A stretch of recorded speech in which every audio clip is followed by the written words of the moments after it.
I want to tell you a quick story I heard while taking my retirement life certification, and it's stuck with me ever since. And has actually changed the way I coach, and it is why I know for certain you need more than money to thrive in retirement. It was a case study about a man named Bill who was a first responder, and he had been in this career for 30-ish years. It was physically, mentally challenging, but it was a huge part of his identity, and he loved what he did. He was good at it. He was well respected at work. All of his social interactions were at work. He really thrived there. He loved it. And he wasn't so sure he wanted to retire, but he knew for sure that he didn't want to retire old and exhausted and not able to travel and have fun. His vision of retirement was go, go, go and get doing the fun things that he'd always dreamed of when he was exhausted and physically spent. His career had been his calling, his purpose, and he was financially very well set. So while he was struggling back and forth with uncertainty, he sought an expert in retirement, and one who was known to say, retire now, go live your life, get free. And when he sought this person's expertise, that person said, you're financially set. What are you waiting for? Go for it. You and I can already see the problem here. It is a no-brainer when you look at the finances, but the brainer part comes in with, what is he going to do? This person didn't talk to him at all about his misgivings about purpose, about social connection, about having a schedule, keeping going. And once you're done with all the fun traveling and sticking your toes in the sand, what is left to fill your tank, make you feel good and make you feel like you have a purpose? From the case study, I could see that Bill had really expressed himself well. He expressed his misgivings. He expressed his nervousness of losing that part of his identity, and he wasn't certain what to do.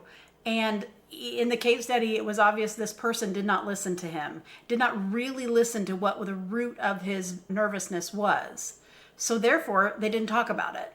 We get bombarded with messages all the time on social media, in casual conversation, people saying, retire now, a blanket statement. Just for everybody, the shoe that fits.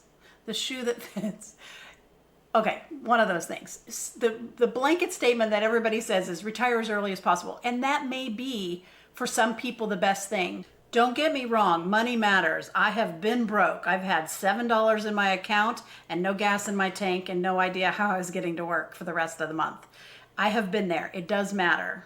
As we always say here, money gives you options to leave a bad job, options to get to work with more than just $7 in your checking account, all those things. It gives you the options to retire. But money doesn't build you a life. It won't automatically give you community or joy or purpose. That part you have to build intentionally.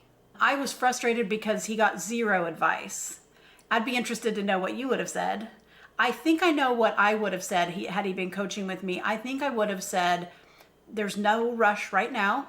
Let's take some time to think about it, and let's make a plan for what will fill that tank. I actually know a guy at my work that I just recently found out that once he retired, he has a Zoom meeting with all the retirees, and we're in education, that have retired from my school, that meet on Zoom, and they just talk about life. It's social. They ask questions, they pass information, and they really enjoy catching up with who's doing what to whom.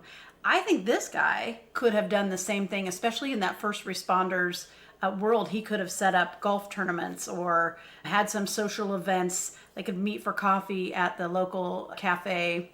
Again, I'm always talking about breakfast. That seems to be my retirement dream, is somehow going to a cafe and having breakfast. But it is something that I wouldn't tell him what to do, but I would ask him to think about some ways in which he could fill his life with a purpose, not quite get rid of the job he loves, keep around those same people. It's tricky. We all say we're going to keep in touch with the people that retire. I've done it. I'm sure you have too. And you mean it. You miss them. You're going to be missing them.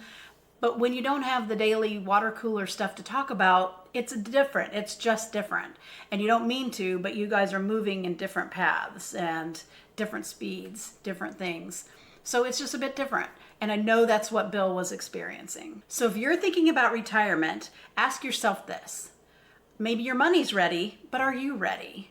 Maybe the best question of all is, what are you retiring to? Before you make the leap, give yourself permission to slow down and think about more than the finances, but also the life. Because a happy retirement takes more than finances. It takes community and purpose and health and a plan for what comes next. If this made you think differently about retirement, you're in the right place. Together, we're building a life we love. Until next time, I'm Gen X Missy reminding you that if you start now, we can retire happy.